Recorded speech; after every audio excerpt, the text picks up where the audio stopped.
नमस्कार विद्यार्थियों। Dolphin classes में आपका हार्दिक स्वागत अभिनंदन है।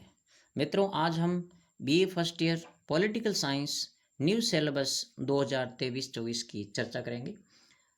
पहले हमारे पेपर फर्स्ट और सेकंड दोनों ही 100 मार्क्स के रिटर्न पेपर होते थे और परिवर्तित सिलेबस और एग्जाम पैटर्न के अकॉर्डिंग जो रिटर्न पेपर होगा वो 70 मार्क्स का होगा और 3 घंटे का होगा और 30 मार्क्स भेजे जाएंगे सेशनल या सत्रांक, जिसमें आपके सेमेस्टर होंगे, साथ ही कुछ एक्टिविटीज होगी उनके और अटेंडेंस के, अनुशासन के, मिला करके 30 मार्क्स में से आपके आपकी परफॉर्मेंस के बेस पर रेगुलर विद्यार्थियों के लिए भेजे जाएंगे।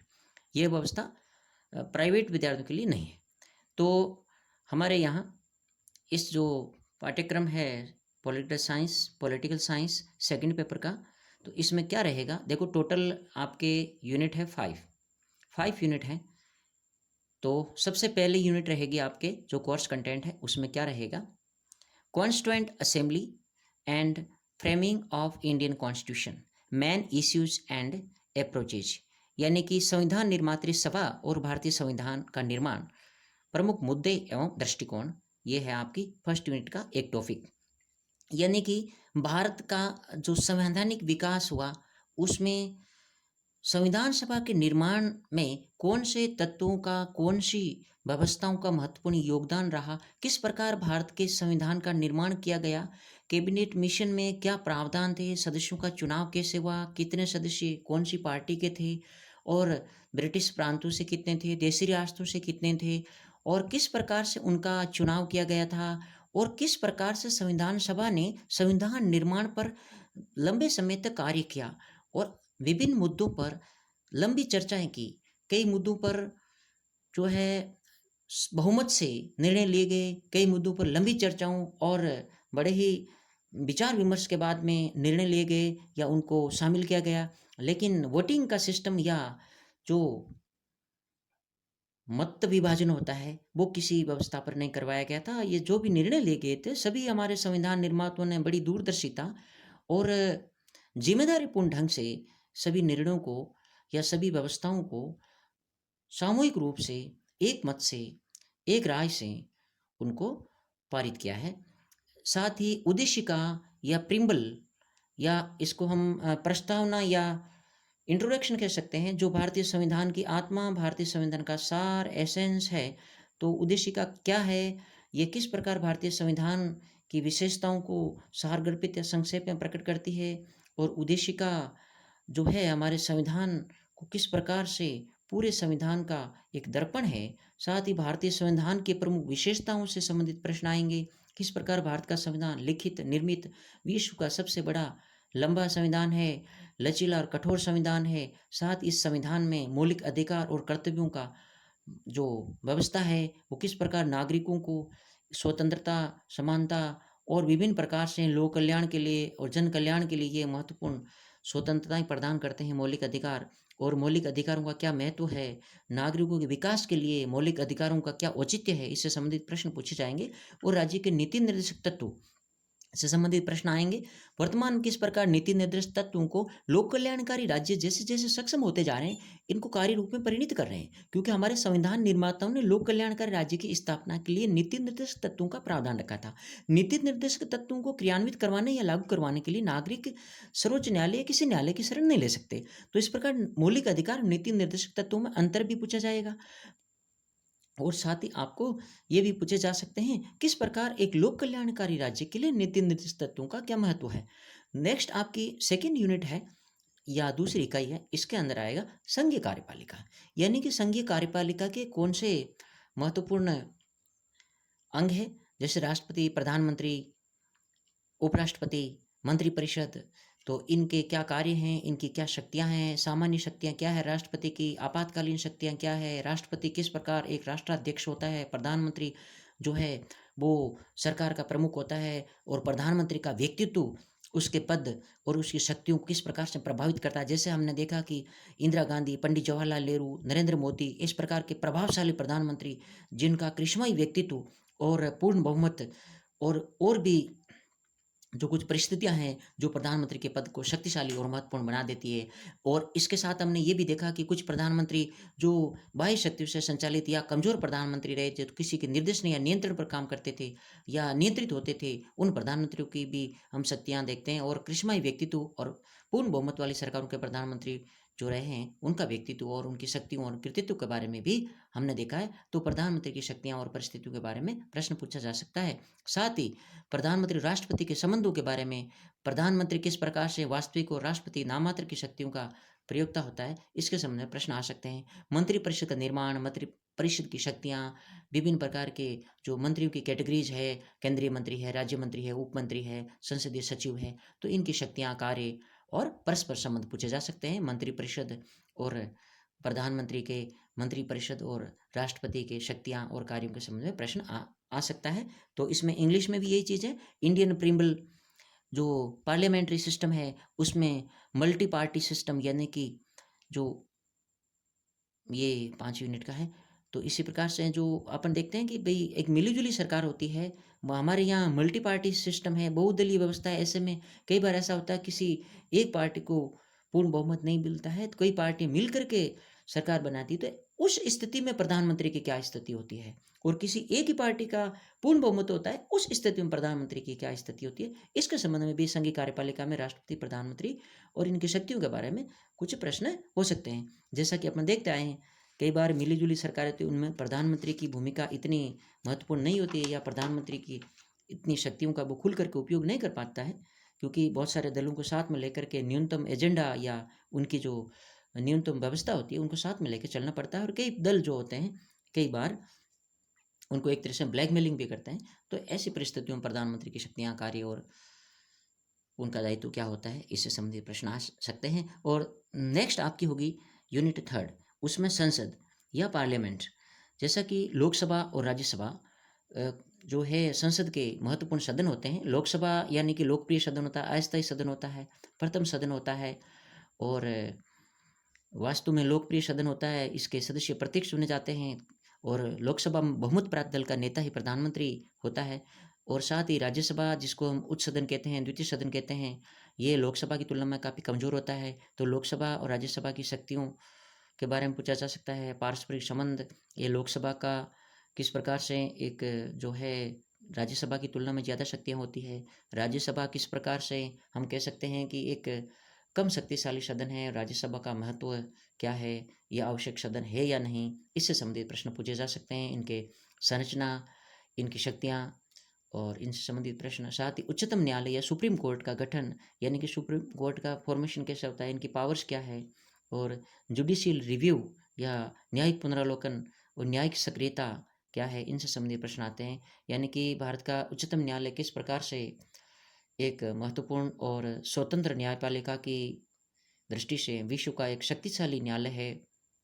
न्यायाधीशों की स्वतंत्रता, उनकी जो शक्तियों के लिए इनका पद किस प्रकार से सुरक्षित है, हमारी संसदीय व्यवस्था में ये क्या व्यवस्था है, संविधान के द्वारा इनको किस प्रकार शक्तिशाली और स्वतंत्र न्याय करने के लिए शक्तियाँ दी गई है। और साथ ही किस प्रकार सुप्रीम कोर्ट और उसके जो राज्यों के उच्च न्यायालय हैं और अधीनस्थ न्यायालय या लोअर कोर्ट्स हैं, इनमें क्या संबंध होता है। न्यायिक पुनरावलोकन की शक्ति क्या है। न्यायिक पुनरावलोकन शक्ति के द्वारा, इस पावर के द्वारा जो न्यायालय किस प्रकार अपने निर्णयों को या सरकार के द्वारा लिए गए निर्णयों को पलट सकते हैं, संविधान का किस प्रकार ये संरक्षण करते हैं, व्याख्या करते हैं। साथ ही न्यायिक सक्रियता के माध्यम से न्यायालय किस प्रकार संबंधित एजेंसी या संस्था को कार्य करने के लिए सचेत या बाध्य कर सकते हैं, किस प्रकार उनका कर्तव्य याद दिला सकते हैं। और निर्वाचन आयोग या इलेक्शन कमीशन क्या है, भारतीय इलेक्शन कमीशन का किस प्रकार से निर्माण किया जाता है, किस प्रकार सदस्यों को शक्तियाँ और स्वतंत्रता प्रदान की जाती है। भारतीय निर्वाचन आयोग किस प्रकार एक स्वतंत्र और सशक्त आयोग है, जो कि स्वतंत्रता पूर्वक इलेक्शन करवाते हैं।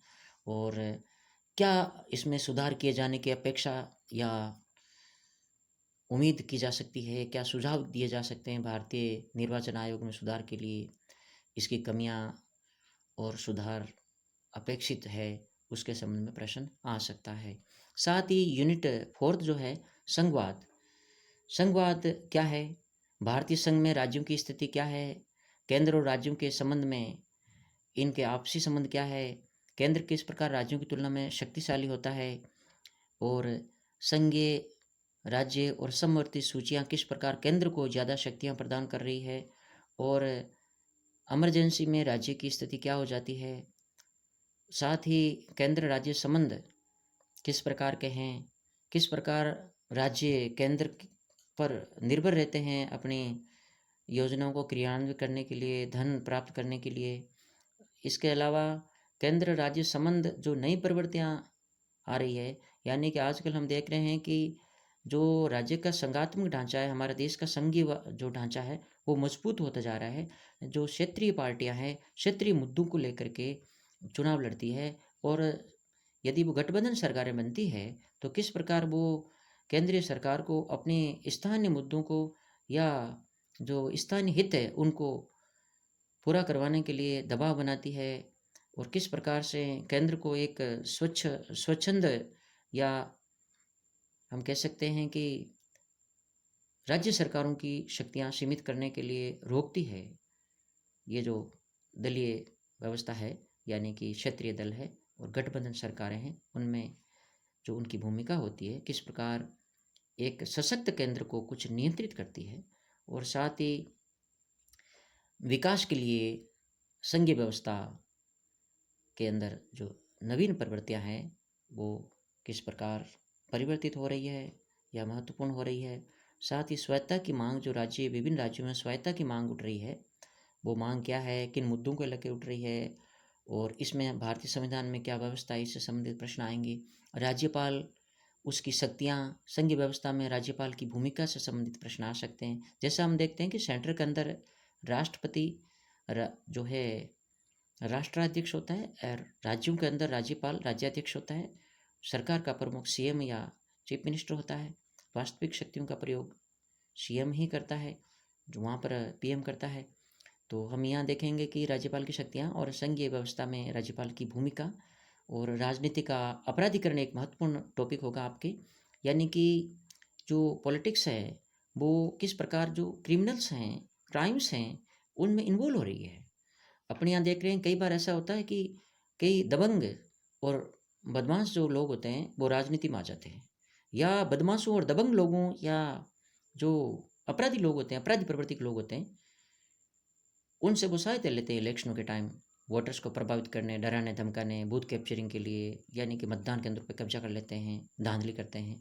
तो ये राजनीतिक अपराधीकरण हो रहा है। और कई बार ऐसा होता है कि कई अपराधी नेताओं के करीब होते हैं और नेता उनको सह देते हैं या प्रोटेक्शन देते हैं और उनके इलीगल काम भी करवाते हैं। और कई बार ऐसा भी होता है कि अपराधी लोग खुद इलेक्शन लड़ करके सरकार में आ जाते हैं, सत्ता में आ जाते हैं, और उसके बाद में वो अपराधियों के संरक्षण में उनकी बड़ी भूमिका होती है, या फिर खुद वो राजनीति को एक तरह से दूषित कर देते हैं। और ऐसी परिस्थितियां लोकतांत्रिक व्यवस्था के लिए बहुत ही खतरनाक, और हम कह सकते हैं कि एक लोकतांत्रिक छवि को धूमिल करने के लिए इस प्रकार की परिस्थितियां किस तरह से खराब है। या राजनीति में जातिवाद भी एक टॉपिक है कि राजनीति में जातिवाद क्या है और जातिवाद का राजनीति पर क्या प्रभाव पड़ता है।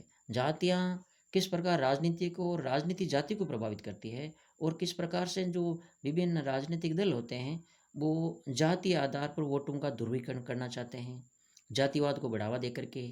और साथ ही जिताऊ प्रतिनिधि जो होते हैं एक जाति विशेष के प्रतिनिधि को, जहाँ जिस जाति की संख्या ज़्यादा होती है वोटर्स की, वो टिकट वितरण करते हैं और फिर वोटों का ध्रुवीकरण करते हैं। और जब जीत जाता है प्रतिनिधि तो उसके बाद किस प्रकार जाति के आधार पर उनको मंत्री पद दिए जाते हैं। साथ ही जातियां किस प्रकार से अपनी जाति के प्रतिनिधि को मंत्री या उच्च पद पर काबिज करने का प्रयास करती है। और जब जाति के आधार पर कोई मंत्री बन जाता है तो अपनी जातियों का किस प्रकार जातियों के पक्ष में राजनीतिक शक्ति का, सत्ता का उपयोग, हम कह सकते हैं दुरुपयोग करता है। साथ ही निर्धनता क्या है, निर्धनता के कारण क्या है, निर्धनता के उन्मूलन के लिए कौन कौन सी लोक कल्याणकारी योजनाएं बनाई जा रही हैं, और किस प्रकार उनके अंदर ईमानदारी, तत्परता और एक, हम कह सकते हैं कि तल्लीनता से डेडिकेट होकर के गवर्नमेंट उनमें कैसे भूमिका निभा सकती है, उनमें क्या कमियां हैं, भ्रष्टाचार को कैसे खत्म करके राजनीतिक व्यवस्था को काम करना चाहिए ताकि निर्धनता ईमानदारी से खत्म हो जाए, और कौन कौन सी योजनाएं चल रही हैं, कौन सी चलाई जानी अपेक्षित है, उन योजनाओं का लाभ कहाँ तक पहुँच रहा है, कहाँ तक पहुँचना चाहिए, इससे संबंधित प्रश्न बनेंगे। तो आपके पेपर सेकंड पॉलिटिकल साइंस में यह आपका पेपर रहेगा, 5 यूनिट रहेंगे, इनमें ये संबंधित जो भी मैंने आपको टॉपिक बताए हैं वो सिलेबस रहेगा। और आपके राजनीति विज्ञान के द्वितीय प्रश्न पत्र का जो सिलेबस दिया हुआ है वो भारतीय संविधान और भारतीय राजनीतिक व्यवस्था से संबंधित प्रश्न बहुत सारे कॉम्पिटिशन्स में आते हैं। तो जो विद्यार्थी बीए के साथ कॉम्पिटिशन की प्रिपरेशन कर रहे हैं उनके लिए भी ये महत्वपूर्ण होगा। तो अपने कॉम्पिटिशन के सिलेबस को ध्यान में रखते हुए भी बीए की प्रिपरेशन करेंगे तो आप एक तीर से दो शिकार कर सकते हैं, यानी आपको दोहरा लाभ हो सकता है और आपके ग्रेजुएशन में मार्क्स भी अच्छे आ सकते हैं। तो इस प्रकार राजनीति विज्ञान जो विषय हैं वो हर एक कॉम्पिटिशन में इससे संबंधित प्रश्न आते हैं। तो थैंक यू। जय हिंद, जय भारत, वंदे मातरम।